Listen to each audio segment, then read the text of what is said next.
bonjour la famille, comment vous allez? J'espère que vous allez bien et j'espère que vous passez une excellente journée. Nous voilà dans une nouvelle vidéo et aujourd'hui nous allons entamer avec la 5e épisode de notre première saison, Trading pour débutants.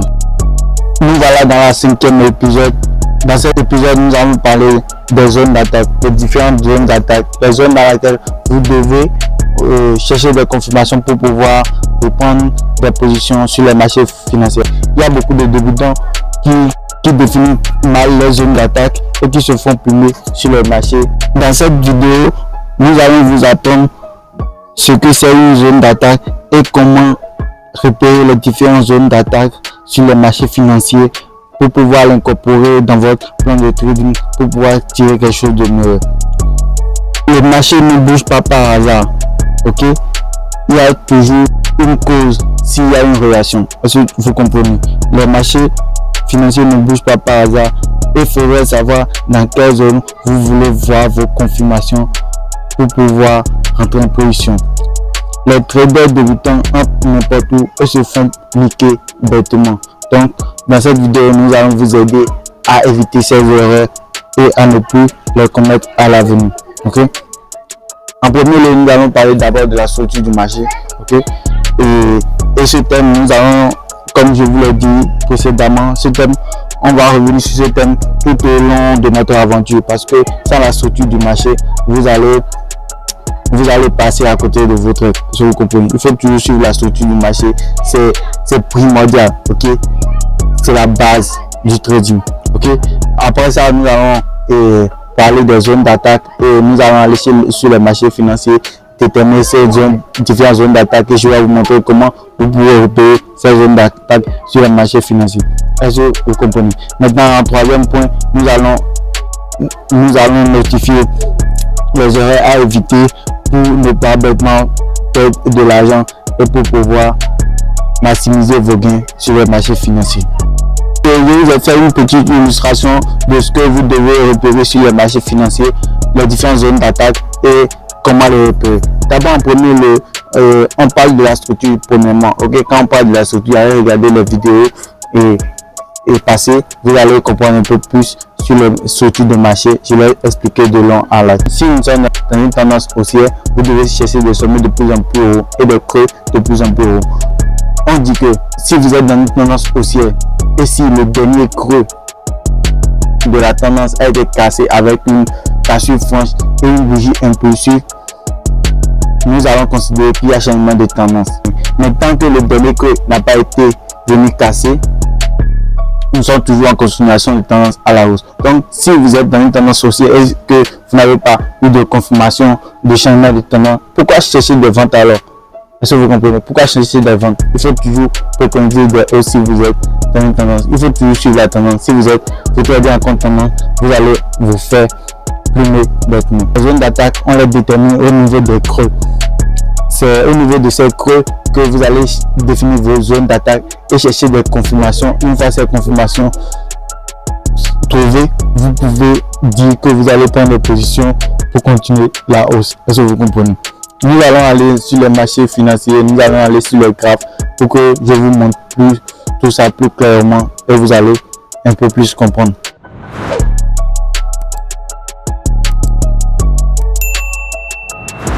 Voilà la famille, nous allons sur les graphes. Nous sommes sur le Bitcoin actuellement, ok? Nous sommes en daily. On va chercher les zones d'attaque en daily ou soit en H4. On va pas descendre un peu plus bas que ça. Sinon, il y aura beaucoup trop d'informations. Et ce que je voudrais vous expliquer dans cette vidéo, vous n'avez pas bien compris. Une fois sur le graphe, on va analyser quelle zone, ok? On va analyser quelle zone. On va analyser cette zone. Je vais vous montrer. Ok, c'est cette zone qu'on va analyser. Nous sommes actuellement sur du daily, donc on va descendre sur le time frame.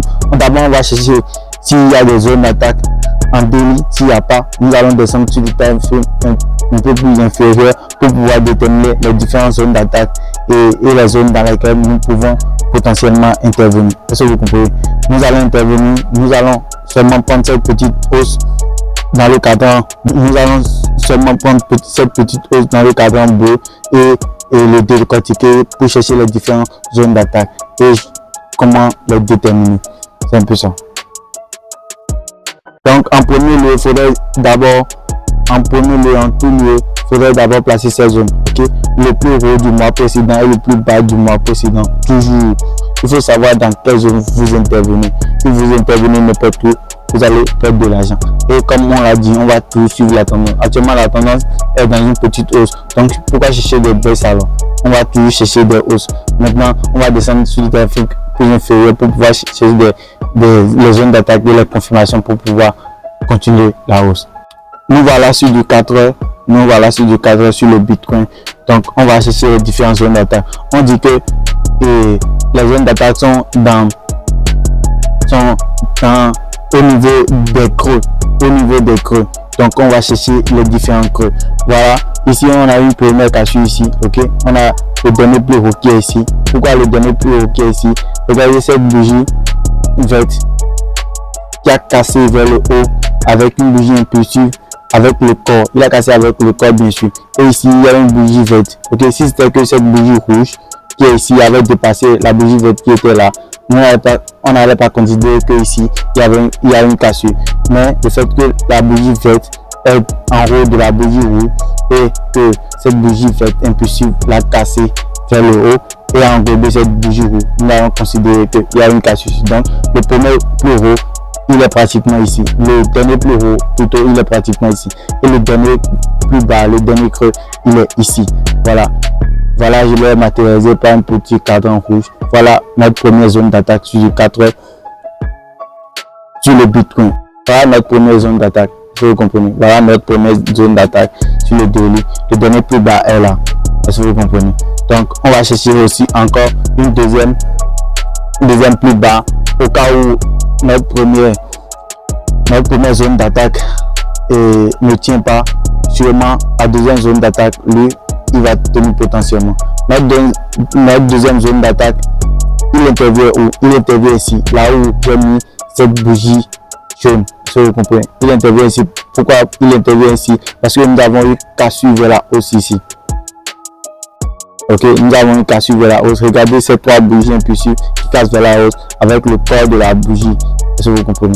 Si vous ne comprenez pas les différentes formes de cassure, allez regarder les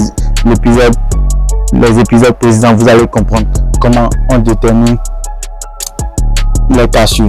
Voilà notre deuxième zone d'attaque. Ok, mais actuellement, vous voyez, le prix, il a dépassé légèrement. Aujourd'hui, on est le 28 mai, donc le prix fait comme si il a cassé, mais il n'a pas cassé. Okay? Il n'a pas cassé.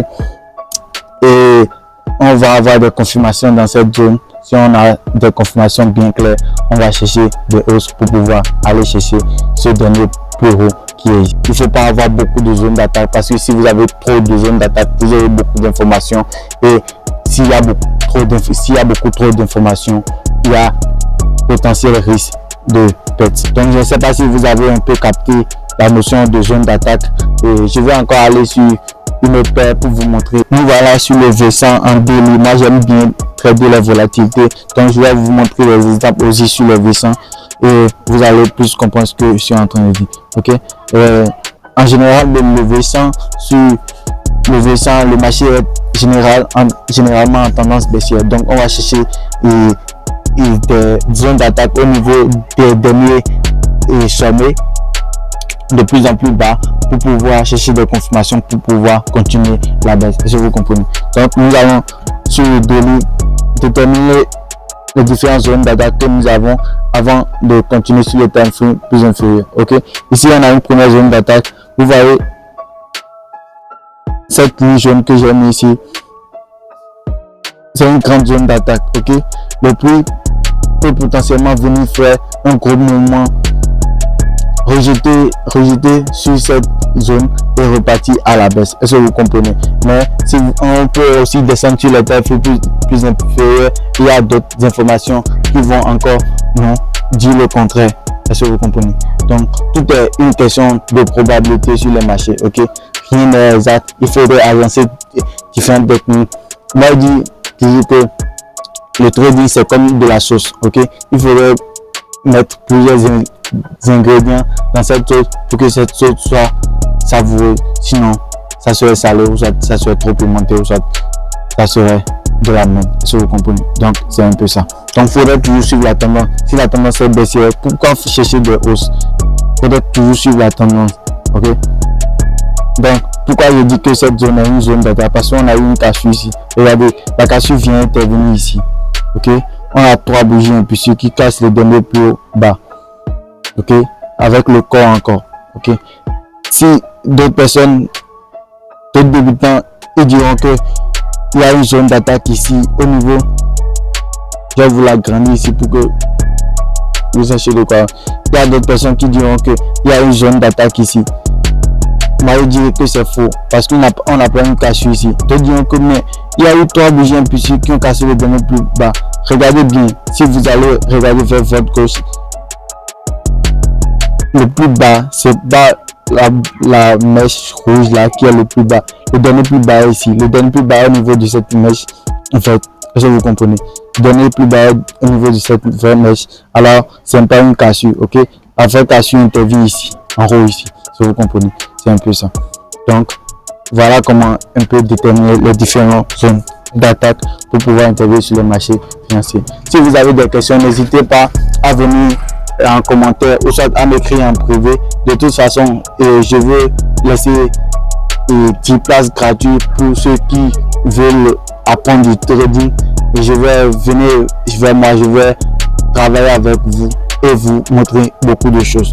Donc on va aller sur du 4 heures pour que je vous montre encore les différentes zones d'attaque que nous aurons sur du 4 heures. Il faut toujours suivre la tendance et il faut suivre la structure du marché. Des bas de plus en plus bas et des sommets de plus en plus bas. C'est un peu ça. Donc, où nous avons eu notre dernière cassure sur du 4 heures. Notre dernière cassure, elle est là. Ok. Notre dernière cassure est là. Le dernier plus bas a été cassé avec 3 bougies impulsives qui cassent vers le bas. Ok. Brutalement. Ok. Donc, nous allons mettre notre zone d'attaque au niveau du dernier plus haut. Le dernier plus haut qui intervient ici, qui est ici.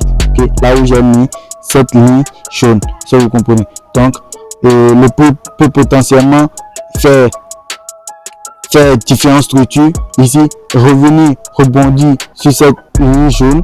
Ou soit le dépasser légèrement pour faire croire aux traders impulsifs qu'il a cassé vers la hausse, qu'il a fait un changement de tendance et rebondir, faire des rejets et continuer la baisse. Est-ce que vous comprenez? Donc, ne vous faites pas avoir bêtement. C'est un peu ça, comment on détermine les différentes zones d'attaque.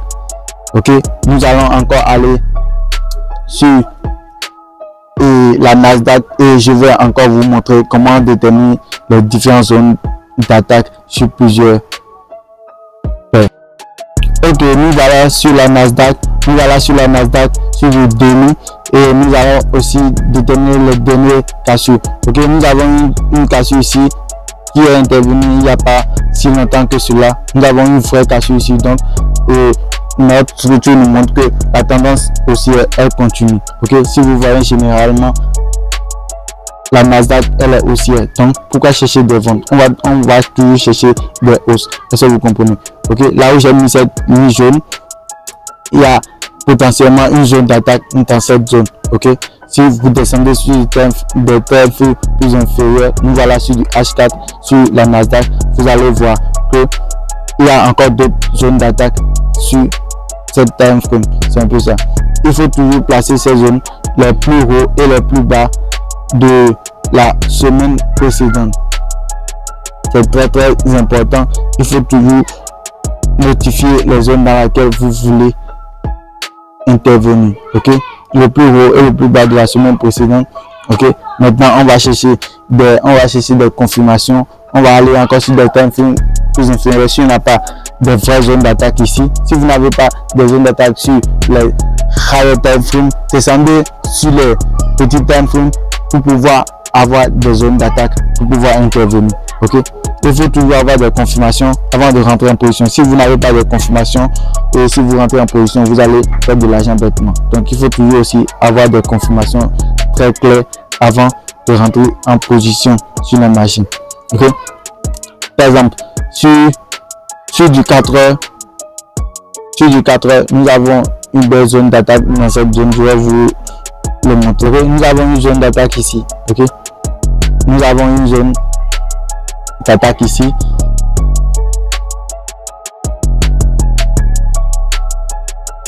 Le prix peut revenir dans cette zone. Le prix peut potentiellement revenir dans cette zone, ou soit s'arrêter au niveau de cette ligne jaune, ok, faire des rejets et repartir à la hausse. Est-ce que vous comprenez? Donc, il faudrait être très vigilant et il faudrait avoir un plan clair, ok.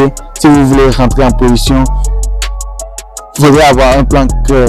Mais ne vous inquiétez pas, on va aborder différents sujets tout au long de notre aventure et on va vous expliquer beaucoup de choses. J'espère que la façon dont j'explique les choses, vous comprenez. Mais s'il y a des gens qui ne comprennent pas vraiment, rejoignez-moi en privé et je vais vous prendre en coaching. C'est de cette manière qu'on détermine les différentes zones d'attaque. Et il y a aussi des erreurs à éviter. Ok, des erreurs à éviter pour ne pas perdre de l'argent. La première erreur à éviter, c'est d'ignorer la tendance. Ok, il ne faudrait jamais ignorer la tendance. Si vous ignorez la tendance, c'est que vous êtes mort d'avance. Il ne faut jamais ignorer la tendance. Il faut plus suivre la tendance. Ok, et la deuxième erreur à éviter, n'utilisez pas trop de zones d'attaque. Ok, si vous avez beaucoup de zones d'attaque, vous aurez beaucoup d'informations. Et si vous avez beaucoup d'informations, vous avez de grandes chances de perdre votre trade. Ok, et le troisième point, troisième erreur à éviter, c'est d'entrer en position sans confirmation. Il faudrait toujours avoir des confirmations précises dans votre plan et vous devez forcément avoir ces confirmations avant de rentrer en position. Si vous n'avez pas ces confirmations, si vous rentrez en position, vous allez vous faire niquer. J'espère que je vous ai apporté un plus dans cette vidéo et que vous comprenez un peu comment on place les différentes zones d'attaque sur le graphe. Donc nous allons à la fin de cette vidéo. N'hésitez pas à vous abonner, liker et laisser un commentaire. Je vous aime. À très bientôt. Bisous à vous.